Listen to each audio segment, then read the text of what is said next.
we want to bring in Michael Chertoff. He's a former United States Secretary of Homeland Security. He's also the co-founder and executive chairman of the Chertoff Group. And it's great to have you on, sir. We're also joined by Kiko Fujita, and she's a Yahoo Finance anchor and correspondent. But Michael, just first, let's just get your reaction to what we're seeing on Capitol Hill today. We just heard from President-elect Joe Biden. He was saying that democracy is under unprecedented assault today. He's calling on President Trump to go on national TV to fulfill his oath and defend the Constitution. What is your reaction to what we're looking at? I think the visual image of protesters literally, I believe in the Senate, occupying the chairs and using their muscle is an image that, to my mind, frankly, is comparable to what I saw on September 11th. And in both cases, what we saw were attacks on the fundamental values and democracy of the United States. So I consider this very, very serious. And I agree that Donald Trump should repudiate this. I'm not holding out a lot of hope. I think the members of Congress who've been out there talking about raising objections ought to now stand down and say, you know what? We're withdrawing our objections. Let's get this certified and move on, because this is very much an attack on our democracy, an attack on our country. Michael, it's Adam Shapiro. Good to see you. It's been quite a while, but President Trump has actually put out a taped message in response to these protests. We're going to bring you the taped message as soon as we turn it around. But essentially, he has told these protesters to go home now. Quote, "You have to go home now." Sounds like somebody who got caught with their hand in the cookie jar and said, didn't mean it, just fooling. I mean, how do you react to this? Well, it's better than nothing. But the fact is, the reason they've done what they've done is because he talked about having wild demonstrations, and he culminated his remarks today with saying, go to the Capitol.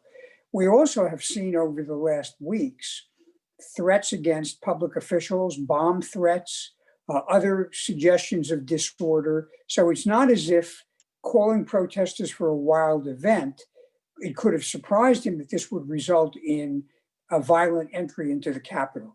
Better now than not to say it. I also think that the members of Congress have to step back from these ridiculous objections and let us get done with the business of certifying the election so the public will is followed. Again, you have been very critical of the Trump administration as well as the current Republican Party. And it feels like there is a very deep division right now. Even going into this joint session of Congress, you had the group of Republican lawmakers who said they would not allow for this electoral vote count to go forward. And then you've got those like Mitt Romney who have been outspoken. How do you think the party moves forward beyond this, when you've still got the shadow of President Trump, even after he leaves the White House, watching over the party? Well, I think, anybody who's a Republican is going to have to think very carefully about where their values are and where their commitments are. For those whose ambition tells them they need to continue to curry favor with Donald Trump, I think not only is that morally offensive, but I also think ultimately it'll wind up being counterproductive. Look at the results in Georgia, which appear to have actually been a backlash against Donald Trump. This is not an issue of tax policy or economic policy. I mean, we can have debates about that. But fundamentally, the rule of law, the obligation to obey the Constitution, treating Americans fairly, these are beyond party affiliation. And frankly, if you're going to be a public servant and you're going to take an oath to the Constitution, you've got to look deep inside yourself and saying, why am I doing this? Do I have my fingers crossed as I'm swearing my allegiance to the country, or do I really mean what I'm swearing to? We also just got news here, AP reporting that Jon Ossoff has defeated Senator David Perdue. This is the second runoff that we were closely watching down in Georgia, meaning that Democrats have now taken both of the Senate seats in these runoffs. And Michael, I'm just curious, just your reaction to this as we look at the Democrats gaining momentum. And what do you think this means for the Republican Party then over the next 4 years, just some of the changes that they have to make and some of the internal turmoil that we're seeing play out within the GOP? Well, first, I think from a purely kind of technical standpoint, it's a repudiation of Donald Trump's efforts in Georgia to gin up support for Republican candidates, because it actually had the opposite effect. So that ought to chasten those who believe that hitching their wagon to the Trump star is going to get them anywhere. It's a little bit more like signing on to the Titanic after it's hit the iceberg. But look, beyond that, I think Joe Biden has the potential and the desire to unite the country, to move us to policies that benefit the vast majority of people, to appoint judges and public officials. And I know many of his proposed appointees who are outstanding public servants who believe in the Constitution. And having a Senate that will support that and not obstruct, I think is going to be an important thing. Frankly, I think the Republican Senate from time to time has taken the position under the Obama administration, we're going to block everything. And that was not helpful. So I think we've got now a team in place in Washington that can produce progress, restore respect for the rule of law, and also, frankly, respect for the country globally. Because I have talked to a lot of senior people from other countries, and they are yearning for American leadership again, collective leadership, not just go it alone. And I think that with the support of the Senate and the House, Joe Biden is going to be able to deliver that. But won't he still need Mitch McConnell, although McConnell will not have the controlling leverage he's had in the past, to forge compromise? Because you're going to have Tommy Tuberville there. You're going to have lots of Republican senators who are going to still be obstructionists. Yeah, but what's happened is ironically, the Republicans, when they were in power, withdrew a lot of the filibuster requirements that used to give a minority of the Senate the opportunity, for example, to block judicial appointees. So now they're going to discover what's sauce for the goose is sauce for the gander. This will basically give Joe Biden an ability to name judges that some of the more extreme parts of the Republican Party would object to. Now, I think the Democratic Senate is also balanced. There are people who are much more liberal and people who are much more moderate. So he's still going to have to calibrate that. But the idea of doing what was done, for example, to Merrick Garland, which is simply not holding a vote, that disappears once Mitch McConnell is no longer the majority leader, but becomes the minority leader. Secretary Chertoff, as somebody who's very familiar with national security, I can't help but wonder, as we go back to those live images in DC, how this happened. It almost seems so easy for these protesters to go in and gain access into the Capitol during a joint session of Congress. If you can tap into your expertise, during your time in government, what are you thinking as you see how quickly this unfolded? Yeah, I'm going to be very blunt. I think this was a real failure on the part of the Capitol law enforcement authorities. You always prepare for the worst, and you always have on hand and ready to move much more force than you actually need as a minimal amount of protection, because you never know what's going to happen. And it looks to me like there was a point at which there was not sufficient pushback on people entering the building. To me, that's a no-no. Setting foot in the Capitol without permission in the building itself is absolutely something that is forbidden.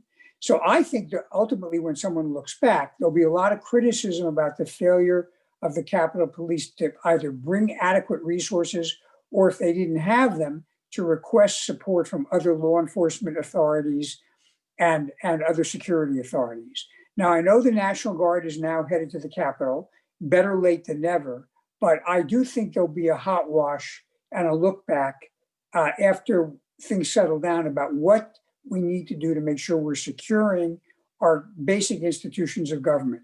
I will say that I think the mayor has done a very good job in putting out a curfew and mobilizing the Metropolitan Police and the National Guard, but she doesn't have jurisdiction, as I understand it, on the Capitol grounds. That's the architect of the Capitol. And Secretary, as you talk about some of the changes or some of the things that need to be made here going forward, I'm curious what you think are some of those longer term ramifications of this. A lot of the details are still unknown at this point, but as we try to put everything in perspective, what do you see as some of those long term ramifications? Well, I think one of the things which has been building for a while is an increasing concern about domestic terrorism. When I was in office, we were focused on global jihadists. And that is still obviously a very serious issue, and we've seen attacks in Europe. But what has mounted over time, certainly since the Timothy McVeigh era, there was a period of time when the extreme right kind of laid low. But since Charlottesville, they've been emboldened, and frankly emboldened to some extent by the rhetoric out of the White House. I think now, with all the talks about a stolen election and I won by a landslide, you are going to have a minority of people. I don't mean all the protesters, but a minority of those people who support Donald Trump who are going to believe that they are justified in engaging in acts of violence to either interfere with or reverse the victory of the new administration. So we're going to have to get very serious about identifying and investigating and, where appropriate, prosecuting these domestic terror actors. And I would start, frankly, by identifying the people who broke into the Capitol, and that's what it was, into the building, and to the extent you can, arrest them and prosecute them. Secretary Chertoff, those people were not wearing masks, so there will be photos and video to do what you've just described. But we've also had, if you look back 20 plus years, there have been issues of domestic terrorism, Oklahoma City. So are you saying that we need which branch of government, who would actually then, is it FBI, Homeland Security, would then look at who might be the violent folk within opposition to President-elect Biden, those who want to bring about violence? Typically, the FBI does the investigation and takes the point. Homeland Security assists government entities and government buildings, as well as the private sector, in doing what they need to do defensively to secure their premises. And that includes sharing information and advice about best practices. But the actual process of going out and investigating and arresting is an FBI function. Secretary, something you and I have talked about before, the role of social media in fanning the flames, the disinformation that is out there. We've got Twitter coming out with a statement talking about limiting engagement with the tweets that are labeled from the company, saying under our civic integrity policy, because of the risk of violence, meaning those that are labeled tweets will not be able to be replied to, retweeted, or liked. This is part of a longer statement they have put out. But how much of the blame lies with some of these social media platforms? In many ways, they have been very active since the election in labeling anything that talked about election fraud, that talked about violence. And yet you have to wonder how many of these rioters who are in DC right now were encouraged by what they saw online. Well, I think there are several dimensions, and the media issue is a somewhat complicated one. First of all, I'm not sure labeling is enough when you're getting near things that look like they're inciting violence or, for example, misinformation about vaccination or health that actually can cost people's lives. And I think removal may be required there. We also need to recognize that some of the organs of the so-called mainstream media that are on cable TV or talk radio sometimes purvey information that's inflammatory or false. And that is also something we need to think a little bit about. I know there's a First Amendment issue here, but certainly sponsors and advertisers ought to consider whether they want to support networks that take those points of view. And finally, we do have platforms that are not, what people normally think about, like a Facebook or a Twitter, but they're like Parler, which are really, or 4chan or 8chan, which are really designed for subgroups that are very dedicated to extreme positions. And they are not acting responsibly. So I do think at some point, we'll need to look at whether there needs to be some regulation with respect to incitement or similar kinds of comments along the lines of what the Europeans have done. And it's a complicated legal issue, but we need to understand that, as we saw today, this can come up to matters of life and death. Secretary, want to play the actual videotape of President Trump, but also want you to know, before we get your reaction, that Twitter, as Akiko pointed out, flagged this video citing a risk of violence. So let's watch this and then get your reaction. Here's the tape. I know your pain. I know you're hurt. We had an election that was stolen from us. It was a landslide election, and everyone knows it, especially the other side. But you have to go home now. We have to have peace.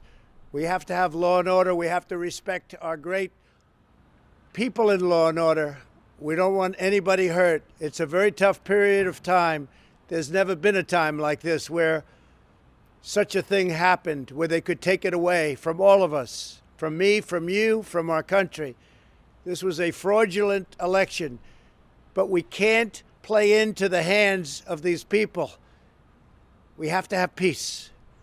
So go home. We love you. You're very special. You've seen what happens. You see the way others are treated that are so bad and so evil. I know how you feel. But go home and go home in peace. Secretary, I think a great many people watching that might be speechless. What would you say about what we just heard from the man who is president Well, of the United States? I guess I would say it's a mixed message. First of all, I put it in the context of what he said earlier when he said in his speech in the morning, "Go march on the Capitol," and the violent imagery he's used in the past, all of which can't be erased by this. Yes, it's good to say go home, but the problem is that it's wrapped around a sense of grievance and victimization that is inconsistent with the go home message. So there's a kind of a pro forma quality to it, as opposed to a sincere, you've gone too far, we have to respect the result. And that's the critical omission to me is this. He doesn't say, we gave it a good try to win, we didn't win, we'll continue to, compete in other elections. He still talks about it as stolen. So what one hand is saying, restrain yourself, the other hand is still kind of encouraging. Michael Chertoff is former United States Secretary of Homeland Security and co-founder and executive chairman of the Chertoff Group. Thank you for joining us here on Yahoo Finance.